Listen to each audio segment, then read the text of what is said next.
Hello दोस्तों, नमस्कार। इतिहास विषय से संबंधित आज हम जीआईसी प्रवक्ता परीक्षा 2021 को हम सॉल्व करेंगे, जो हुआ था आपका 19/9/2021 को।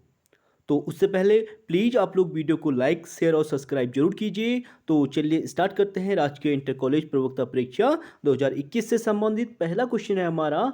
मैगस्थनीज ने अपनी पुस्तक इंडिका में दक्षिण भारत के किस राजवंश का उल्लेख किया है? तो मैगस्थनीज ने अपनी पुस्तक जो इंडिका लिखी थी, उसमें दक्षिण भारत के जो है पांड्य राजवंश का उल्लेख किया है। तो यहाँ पे डी इसका राइट आंसर हो जाएगा। आप देख सकते हैं मैगस्थनीज ने अपनी पुस्तक इंडिका में दक्षिण भारत के पांड्य राजवंश का उल्लेख किया है। मैगस्थनीज के अनुसार पांड्य राज्य की शासिका पंड्या या पांड्या नामक स्त्री थी। और कौटिल्य के अनुसार पांड्य राज्य मोतियों के लिए प्रसिद्ध था। और मैगस्थनीज सेल्यूकस द्वारा चंद्रगुप्त मौर्य की राज्यसभा में भेजा गया यूनानी राजदूत था, जो संभवतः 304 से 299 ईसा पूर्व तक चंद्रगुप्त मौर्य के दरबार में रहा था। और मैगस्थनीज ने पाटलिपुत्र के नगर प्रशासन व चंद्रगुप्त मौर्य के सैन्य प्रशासन के बारे में विस्तृत वर्णन किया है। अगला क्वेश्चन है हमारा, निम्न में से कौन जहांगीर के समय का चित्रकार नहीं है, पूछा गया है। तो जहांगीर से संबंधित, दरबार से संबंधित चित्रकार जो नहीं है वो है आपका ख्वाजा अब्दुस समद। ठीक है, मंसूर जहांगीर के दरबार से संबंधित है, मनोहर भी और अबुल हसन भी। तो ख्वाजा अब्दुस समद का संबंध जहांगीर के दरबार से नहीं है। आप इसका एक्सप्लेनेशन देख सकते हैं। जहांगीर का काल मुगल चित्रकला का स्वर्ण काल कहा जाता है।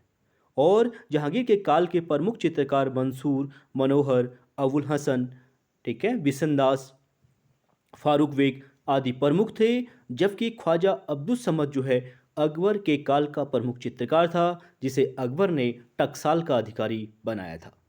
और साथ ही जहांगीर ने अबुल हसन को नादिर उल जमा और मंसूर को नादिर उल अस्र की उपाधि दी थी।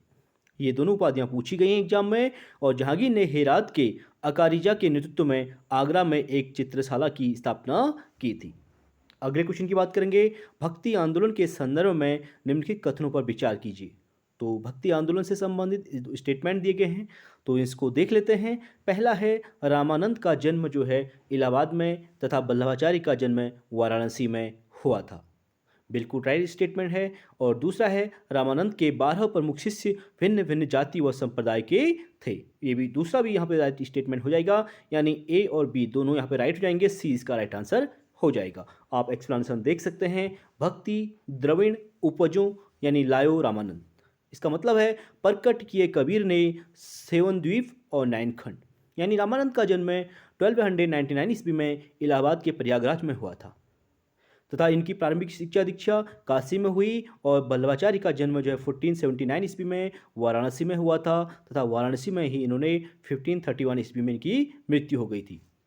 और रामानंद के 12 प्रमुख शिष्य थे, जिनमें धन्ना, पीपा, सेना, रैदास, कबीर, सूरसरी, पद्मावती आदि प्रमुख थे। और इसमें धन्ना जाट थे, और सेना जो है नाई थे, और रैदास जो चमार थे, और कबीर जुलाहा थे तथा पीपा राजपूत थे। यानी सभी जाति से इनके शिष्य थे।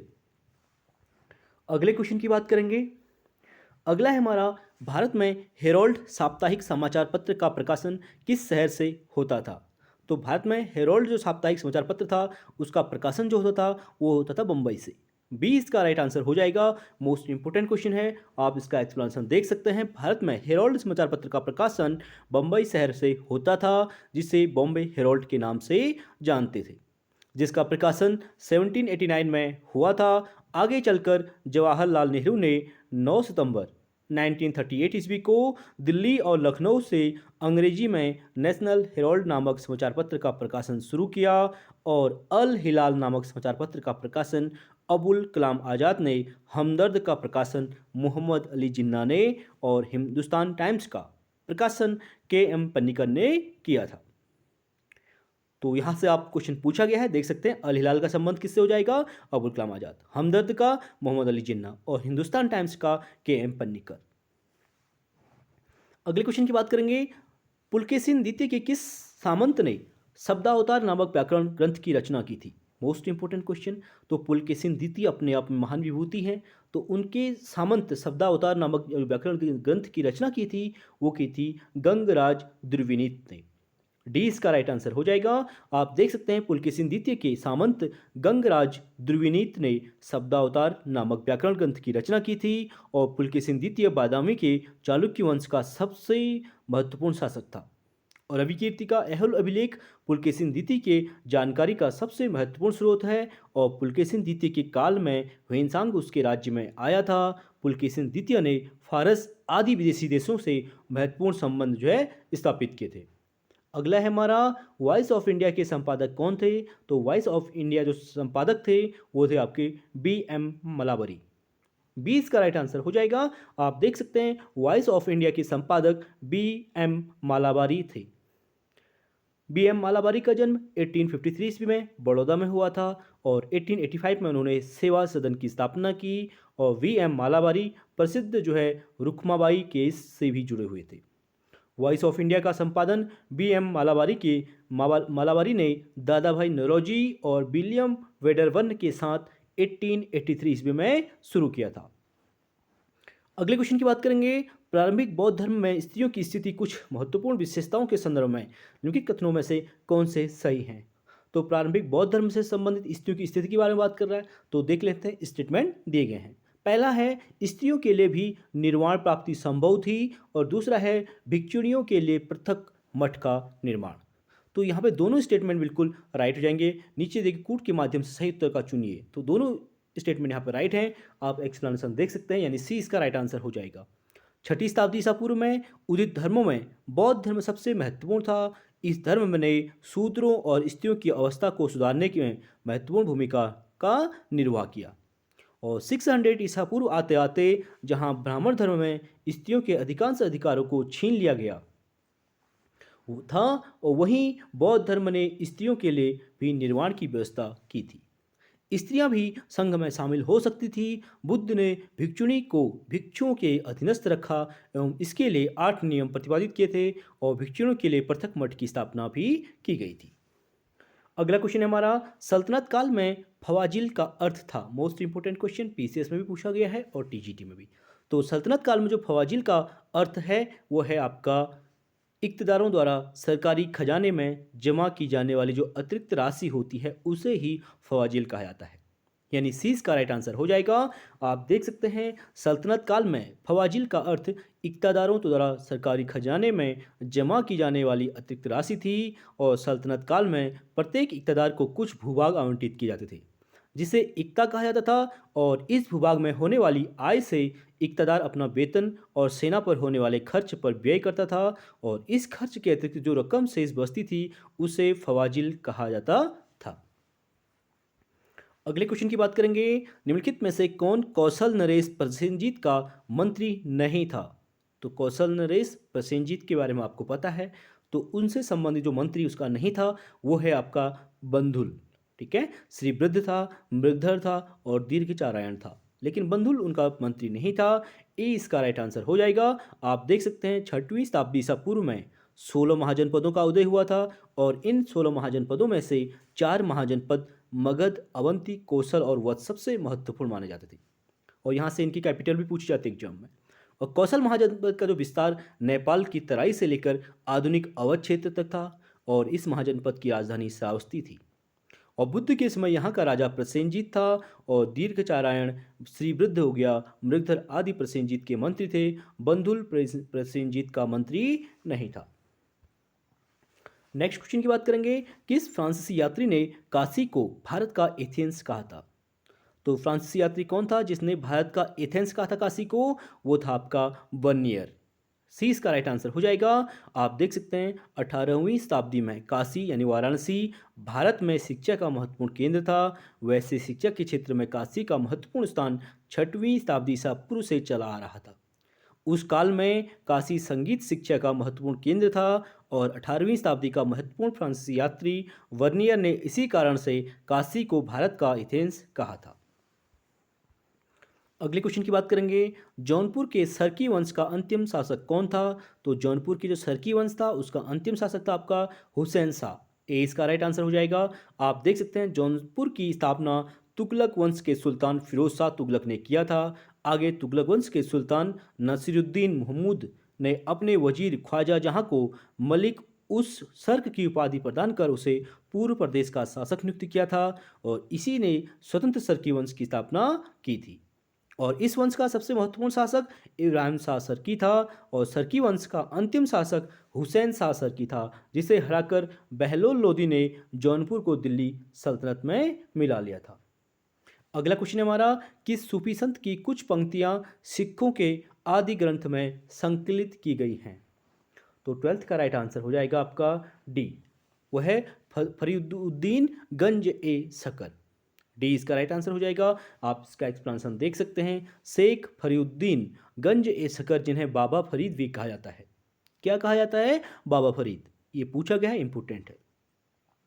और जो कुतुबुद्दीन बख्तियार काकी के शिष्य थे, ठीक है, कौन थे? बाबा फरीद जो है कुतुबुद्दीन बख्तियार काकी के शिष्य थे, का जन्म में कहतवाल यानी मुल्तान में हुआ था। बाबा फरीद चिश्ती सूफी सिलसिले के महत्वपूर्ण संत थे। बाबा फरीद ने अजोधन यानी पंजाब को अपना निवास स्थान बनाया। बाबा फरीद के उपदेश बहुत ही संतुलित होते थे, जिसमें विभिन्न धर्मों के बीच सामंजस्य पर बल दिया जाता था। यही कारण है कि बाबा फरीद के कुछ उपदेश की पंक्तियों को सिखों के आदि ग्रंथ में संकलित किया गया है। अगले क्वेश्चन की बात करेंगे। न तो भारत के भूतकाल पर आंखें मूंद कर निर्भर रहा जाए और न ही पश्चिम का अंधानुकरण किया जाए। विवेक वृद्धि का सहारा लेकर नए भारत का सर्वोत्तम प्राच्य और पाश्चात्य विचारों को प्राप्त कर सजोए रखना चाहिए। ये विचार किसके थे? तो ये विचार रखे गए थे आपके राजा राम मोहन रॉय के द्वारा। ए इसका राइट आंसर हो जाएगा। आप देख सकते हैं राजा राम मोहन रॉय 19वीं शताब्दी के धार्मिक आंदोलन के अगुआ कहे जाते हैं। उन्हें पूर्व और पश्चिम के विचारों के मिलन का समन्वयकर्ता भी माना जाता है और इन्हीं का विचार था कि न तो भारत के भूतकाल पर आंखें मूंद कर निर्भर रहा जाए और न ही पश्चिम का अंधानुकरण किया जाए। विवेक बुद्धि का सहारा लेकर नए भारत को सर्वोत्तम प्राच्य और पाश्चात्य विचारों को प्राप्त कर संजोए रखना चाहिए। ये राजा राम मोहन रॉय के द्वारा कहा गया था। अगला क्वेश्चन है हमारा, क्या मैं राजनीति में आपका ही बालक नहीं हूँ? हाँ, मैं थोड़ा कामचोर और थोड़ा भटका हुआ जरूर हूँ। महात्मा गांधी से अपने बारे में उपरोक्त कथन जो है किसने कहे थे? तो ये कहे गए थे पंडित जवाहरलाल नेहरू के द्वारा। डी इसका राइट आंसर हो जाएगा। मोस्ट इंपोर्टेंट क्वेश्चन है, आप नोट डाउन कर सकते हैं। आप एक्सप्लेनेशन देख सकते हैं इसका। भारतीय राष्ट्रीय कांग्रेस के, ठीक है, भारतीय राष्ट्रीय आंदोलन के दो सर्वाधिक महत्वपूर्ण व्यक्तित्व महात्मा गांधी और जवाहरलाल नेहरू थे। महात्मा गांधी 1915 ईस्वी में के बाद राष्ट्रीय आंदोलन के अगुआ थे तथा महात्मा गांधी ने अपना उत्तराधिकारी जवाहरलाल नेहरू को नियुक्त किया था और जवाहरलाल नेहरू ने गांधी जी से कहा था कि क्या मैं राजनीति में आपका ही बालक नहीं हूँ? हाँ, मैं थोड़ा कामचोर और थोड़ा भटका हुआ जरूर हूँ, लेकिन हूँ तो आपका बालक। ये पंडित जवाहरलाल नेहरू के द्वारा कहा गया था। अगला क्वेश्चन हमारा, शहाबुद्दीन मोहम्मद गौरी ने किस भारतीय नरेश को पराजित कर बनारस पर अधिकार किया था? तो शहाबुद्दीन मोहम्मद गौरी ने, ठीक है, वो भारतीय नरेश को पराजित करने पर बनारस पर जो अधिकार किया था वो किया था जयचंद को। सी इसका राइट आंसर हो जाएगा। आप इसका एक्सप्लेनेशन देख सकते हैं। शहाबुद्दीन मोहम्मद गौरी ने भारतीय नरेश जयचंद को हराकर बनारस पर अधिकार किया था। गौरी ने 1192 ईस्वी में तराइन के द्वितीय युद्ध में चौहान वंश के शासक पृथ्वीराज तृतीय को पराजित करने के बाद 1194 ईस्वी में चंदावर के युद्ध में राजा जयचंद को, जो गहरवाल वंश का महत्वपूर्ण और अंतिम शासक था, को पराजित किया और गहरवाल वंश कन्नौज से बनारस तक के क्षेत्र पर शासन करता था, अतः इन क्षेत्रों पर गौरी का अधिकार हो गया। अगले क्वेश्चन की बात करेंगे, किस सुल्तान के शासनकाल के दौरान अकद खां का विद्रोह हुआ था? तो अकद खां का जो विद्रोह हुआ था वो अलाउद्दीन खिलजी के शासनकाल में हुआ था, यानी बी इसका राइट आंसर हो जाएगा।